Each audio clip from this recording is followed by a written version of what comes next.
What? Really, that stuff? Yeah, understood. I'll go right away. Could it be a mishearing due to the pain? Now. It seems like John said he would go immediately after receiving a call from his sister. My sister can't get to see her favorite band's performance because the train stopped due to a personal accident. I'll give her a lift. After saying that, John opens the door of the backseat where he is sitting. You can go to the hospital yourself, can't you? He quickly takes me, curled up in pain, and my luggage, and gets them out of the car. With your condition, an ambulance should come if you call. Listen, call 911 right away and ask for help. I won't forgive anything happening to our heir. After saying so, he leaves in the car. Please, help me. The number you have dialed is currently not in use. Please check the number and dial again. The number you have dialed is currently pretending to be a machine voice. I repeat this several times. Then hang up the smartphone and block John's number. My name is Eleanor Stewart, 27 years old. I'm a primary school teacher, but currently on maternity leave. I'm 9 months pregnant, and my due date is approaching soon. Despite my anxiety about my first childbirth, I'm looking forward to meeting my child, counting the days. My husband, John, is 30 years old, 3 years older than me. We met in a university club, then became friends, and started dating after John graduated. Then, 2 years ago, we got married and now we're expecting our first child. Both sets of parents were very happy when we told them, and they told us to take care of myself. However, there was one person who responded unenthusiastically. More importantly, I wanted a day off for a concert next week. But my manager said no, so I quit in anger. Let them suffer from staff shortage, serves them right. It was John's sister. When we announced the pregnancy, she treated my pregnancy as such a thing and just kept mumbling complaints about her part-time job. John's mother quickly scolded her, but she even said in such an outrageous way, "Well, it's none of my business. Besides, it's not yet certain that the baby will be born safely." I was angry, but I knew she was always like this, so I didn't want to get upset again. John's sister is his older sister by 7 years, a bit older. She was spoiled by John's grandparents. Her paternal grandparents until she was old enough to understand things. So she still can't shake off her princess attitude. It was the same when we got married. Normally, white is reserved for the bride, and guests avoid wearing it out of consideration. However, John's sister insisted on wearing white and finally attended in a white dress. It was a pure white mini dress with lots of feather decorations like a cute celebrity would wear. It seems she mistook our wedding for her own one-woman show. See, I look better in white. Sorry, now it's hard to tell who's the main character. When my relatives and friends looked at her in shock, she seemed to misinterpret their stares as admiration and came to say this proudly. I was so dumbfounded that I couldn't say anything back. It's natural for John's sister who insists on such an outfit. But John's parents and John himself who didn't stop her are also to blame. My parents and I felt extremely embarrassed. Before we got married, I thought John was kind and a very good person. But at that time, I first thought something was wrong. But at that time, I still believed in John and loved him, so I turned a blind eye. It's only John's sister who's strange. John's parents are just too dismayed by their daughter to say anything, and John too. I tried to convince myself of that. A little while after starting our new life, I had an outdoor learning activity with the second graders I teach. The destination was a planetarium in the city. Taking small children out of school requires a lot of attention. We must avoid getting lost or involved in accidents and return to school safely. As they say, the trip isn't over until you're back home. We have to be vigilant until we return. As soon as I arrived at the planetarium, my smartphone, set on vibrate mode, started buzzing inside my bag. It was an unknown number calling. I usually don't answer calls from unknown numbers, so I ignored it this time too, but the calls kept coming persistently. Thinking it would disturb the planetarium show, I turned off my phone. After the show ended, it was time for the children to tour the internal exhibits. The science museum staff would guide them, so as a supervising teacher, I could take a short break. I sat down on a sofa in the rest area with other teachers, drinking a cup of coffee bought from a vending machine. When I turned on my smartphone, I couldn't believe the number of missed calls. The unknown number had changed to John's partway through. Could something have happened to one of the in-laws? I excused myself from my colleague and hurried to a quieter place to make a call. "You're late. What were you doing?" He scolded me right away. I had told him that today was a school outing. I explained that I turned off my phone so it wouldn't disturb the show. "You could have just put it on vibrate. Why turn it off?" "Well, whatever. That's the Sitter Forest Park, right? The Science Museum, with the planetarium, is located in a municipal forest park. It's a bit far from the Sitter Center and can only be reached by bus or car." At the outdoor theater, my sister's second favorite band member is having a surprise performance. They're selling limited edition photos with today's date. "Buy one for me." I thought it was a joke at first. I was here for work. I couldn't leave my post for such an errand. The forest park is large, and it would take at least 20 minutes to walk back and forth between the Science Museum and the outdoor theater. And today it's raining. Am I supposed to go buy photos for his sister in this weather? I firmly refused and reiterated to John that I was at work.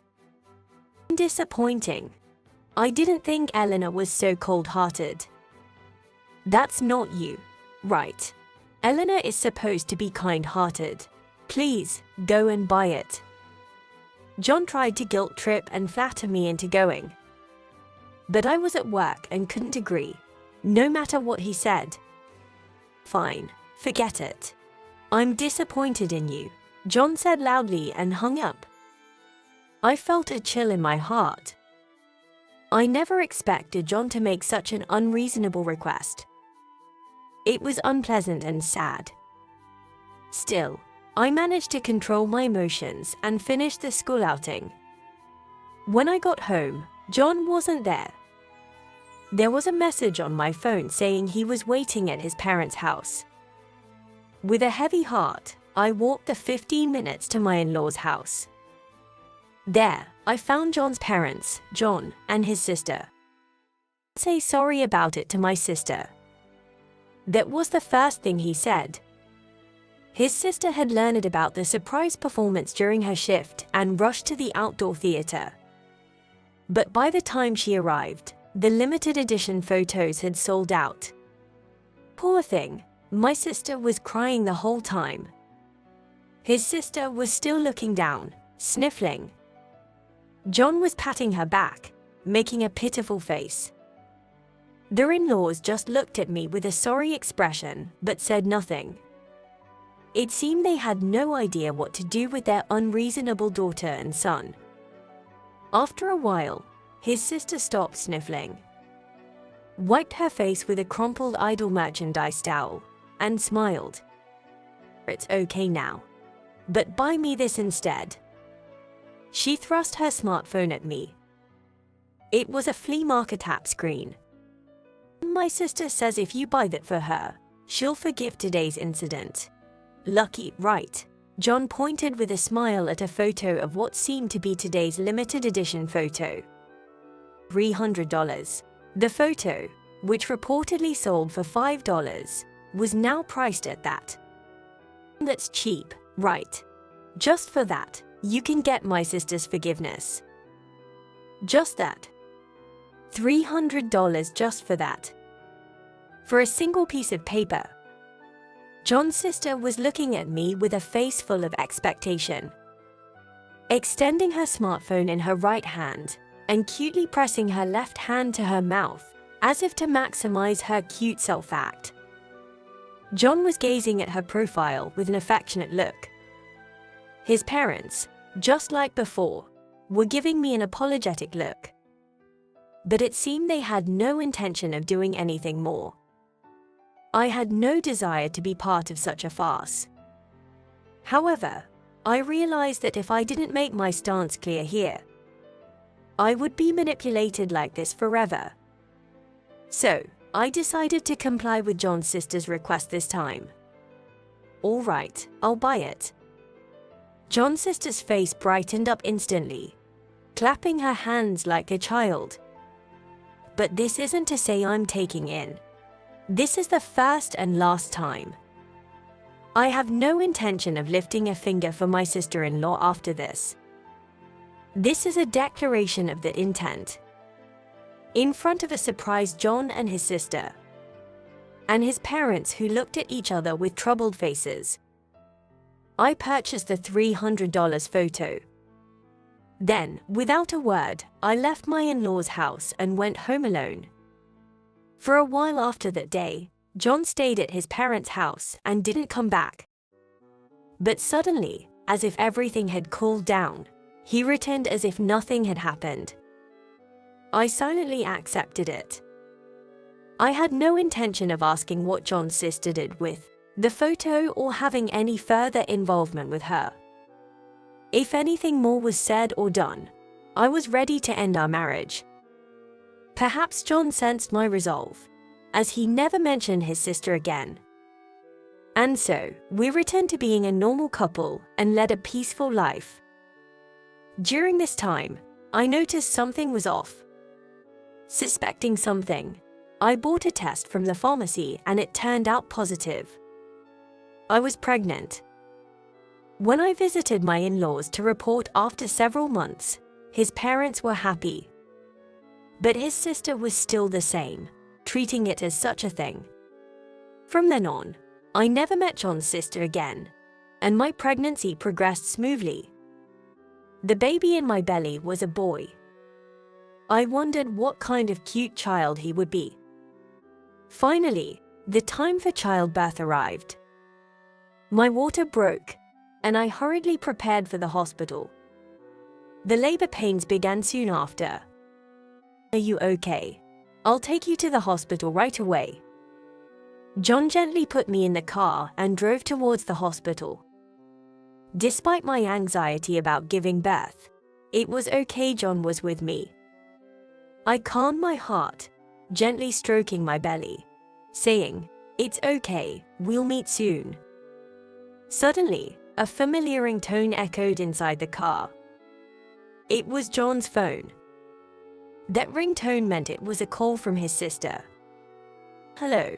John pulled the car over to the side and answered the phone. Why is he answering now? Shouldn't he be rushing me to the hospital? I fought this as I endured another wave of pain. What? Really, that stuff? Yeah, understood. I'll go right away. Could it be a mishearing due to the pain? Now. It seems like John said he would go immediately after receiving a call from his sister. My sister can't get to see her favorite band's performance because the train stopped due to a personal accident. I'll give her a lift. After saying that, John opens the door of the backseat where he is sitting.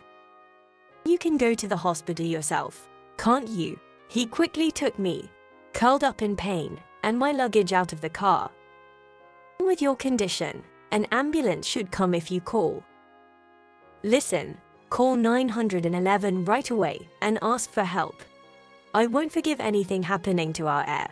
After saying so, he leaves in the car. I was left on the street with my luggage. Is this really happening? How could he do this to his wife, who is about to give birth? I didn't even feel anger anymore. I just burst into laughter. It was a good thing that there were no passers-by around because I laughed so loudly. My mind was surprisingly calm, but my body just wouldn't stop laughing. "Hello, I need an ambulance, please." "Yes, the location is." I looked at a nearby building and informed them of my approximate location. I got into the ambulance that arrived and headed to the hospital alone to give birth. The hospital immediately took me in, and I quickly began the preparations for childbirth. I called my parents and explained everything that happened that day in a calm manner. They were speechless and said they would come right away. When I was left behind, I felt like I could handle anything alone. But knowing that someone would come for me was still a relief. The waves of pain came and went.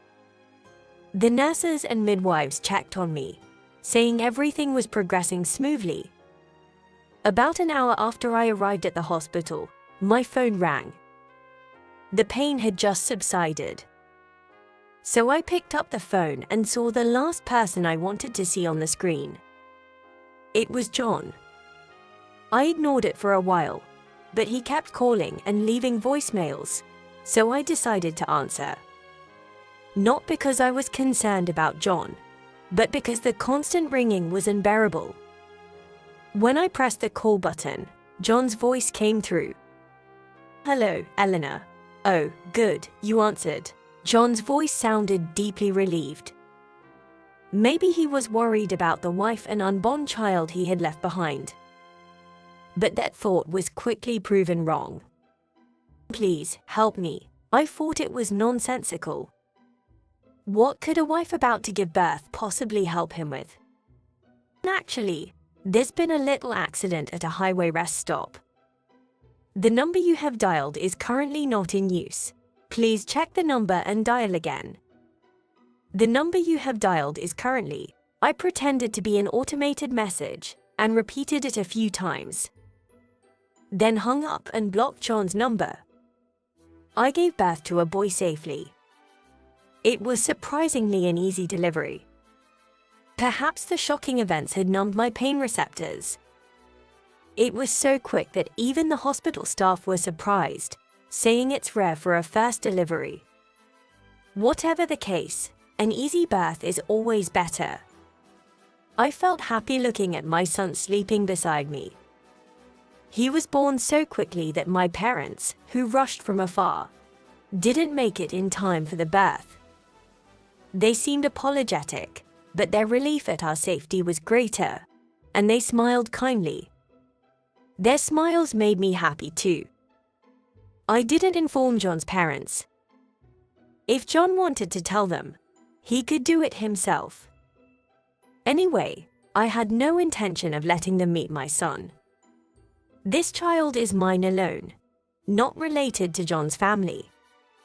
I had already informed the hospital that I didn't want to meet anyone from John's family during my stay.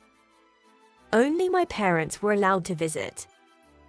Maybe because of my request, I never met anyone from John's family during my hospital stay. After 5 days, I left the hospital and went straight to my parents' house.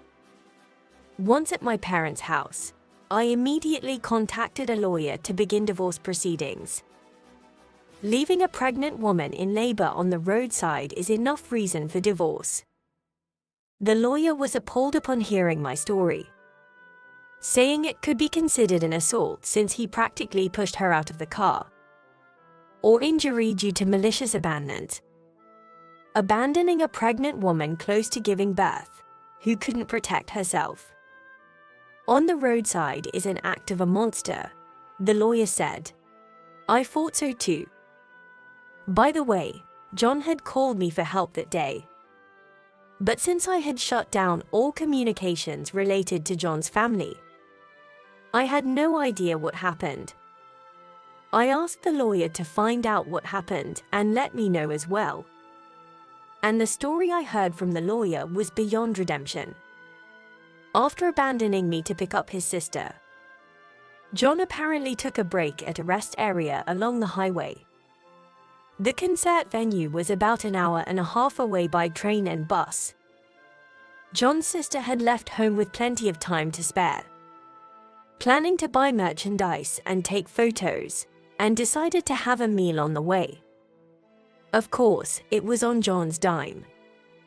They ate the specialty dish of the service area and were about to head to the venue again when John's sister swung the car door open too hard, hitting the car next to them. It was what you'd call a door ding. It seems she hit it pretty hard, causing significant damage to the other car's door. Normally, you would report it to the car's owner and contact the police or insurance. But shockingly, the siblings decided to flee. No one's looking right now, it's fine. We'll be late for the concert if we don't hurry, as John was about to drive off, the car's owner returned, accompanied by 4 rather intimidating men. Surrounded and unable to drive away, John was dragged out of the car and reprimanded for trying to escape. Meanwhile, his sister was pleading with these tough-looking guys to let her go because she would be late for the concert. Being pampered within the family, John's sister was used to getting her way. But there was no way these strangers, especially the victims of her actions, would entertain her requests. She tried desperately to appear cute and kept pleading, but frankly, only her family would find her cute. The tough guys were not going to be swayed. Realizing her pleas were falling on deaf ears and worried about missing the concert, or more precisely the merchandise sale before it, John's sister began to cry loudly. A scene ensued with the tough guys scolding John for attempting to flee and his sister, dressed in flashy concert attire, wailing over. Employees and customers of the service area gathered around, creating a major commotion. John, at his wit's end, called me for help. What was he thinking? Did he forget that I was on my way to the hospital to give birth? Or did he think I would pause my labor to come to his rescue? Maybe he wanted me to drive his sister to the concert. Regardless of his reasons, there was no way I could have gone to help. Even if I were in a normal state, I wouldn't rush to such a scene. They should handle their own mess. It turned out that John hadn't been paying for car insurance, despite taking money from our joint account for it. Apparently, he had been using that money for his sister's allowance. At 37, she was still working part-time jobs solely to follow her favorite celeb. She could get a stable job if she wanted to, but didn't want to commit to something that would interfere with attending concerts. Her erratic employment history meant she was frequently fired or quit on a whim, and was now virtually unemployable. She used the little income she had and the money she got from their parents on whatever she wanted. And of course, John was also supporting her financially. John had given the insurance money to his sister as an allowance, pretending not to know anything. The car they damaged was a luxury foreign model, and the repair costs would be entirely out of pocket. I firmly rejected John's naive suggestion of working together to pay off the debt. The divorce proceedings were complicated. John was furious with the lawyer, unable to understand why he was being divorced. I just drove my sister, who was going to be late for a concert. Nobody could have predicted such an accident on the way. That's right. John did nothing wrong. It's those men's fault, making a big deal over such a small scratch. Saying so, the two of them seemed to bitterly complain about the victim.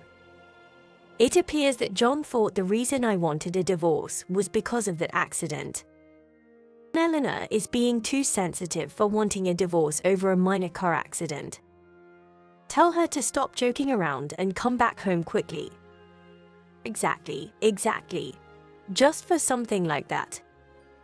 They proceeded to badmouth the victims, and then it was a tirade against me. John and his sister criticized me together, while their parents silently watched with troubled expressions. I could almost picture the scene unfolding before my eyes. When the lawyer explained that the main reason for the divorce was John abandoning a pregnant woman on the roadside, John seemed genuinely shocked. What? Just for that? But Eleanor safely went to the hospital by ambulance and gave birth to the child, right? There was no problem at all. Really, you're overreacting. Yeah, my sister might have missed her concert because the train stopped. Isn't it natural for me to drive her? John said this with a smug look on his face, and his sister was nodding vehemently beside him. Of course, their parents just sat there with troubled expressions. The lawyer said he was at a loss for words, wondering how to explain the situation. So, he patiently explained that the accident wasn't the main issue, and that John should deal with that separately. He then tried to clarify how serious John's actions were. John kept insisting that since the result was fine, as I had managed to go to the hospital by myself, and everything turned out okay, there was no problem. But after the lawyer persistently explained that both I and the unborn child could have been in danger and that John could have faced criminal charges, John finally seemed to grasp the gravity of the situation. He turned pale, started shaking, and even asked if he and his sister would be arrested. Even at this point, it seemed he was more concerned about himself and his sister than about me and the baby. The lawyer reported with a tone of pity.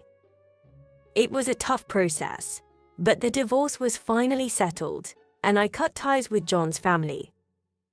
I felt relieved, but John, still clinging to the past, kept calling me and sending messages on social media, begging for reconciliation. Fed up with his persistence, I blocked his calls and messages. Then he resorted to sending letters to my parents' house. In his letter, John claimed he never thought I would be so upset over such a thing.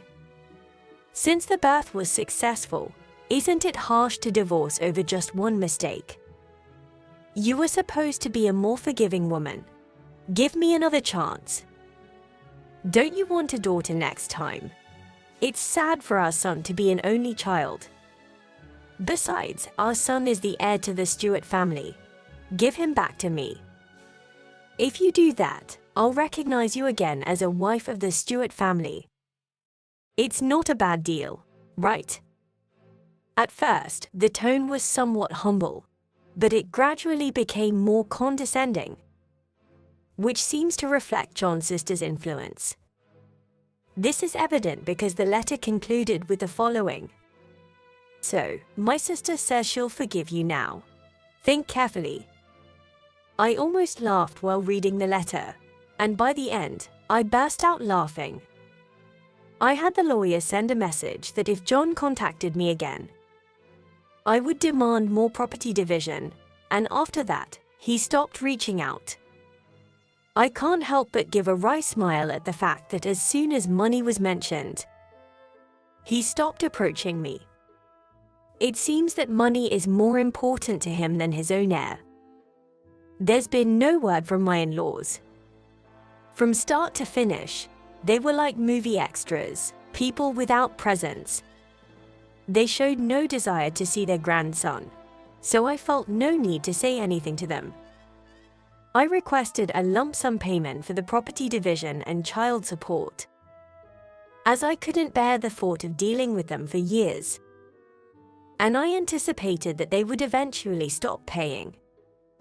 The payment for the accident and what I demanded amounted to a substantial sum. John had to mortgage his parents' house and take out a loan in his name to pay it off. I just hoped they wouldn't lose their home, but that was no longer my concern. Even the combined property division and child support wouldn't be enough to raise a child to adulthood. Once I feel better and my son settles down a bit, I plan to return to work as a teacher. Fortunately, my parents are willing to help, so we'll manage.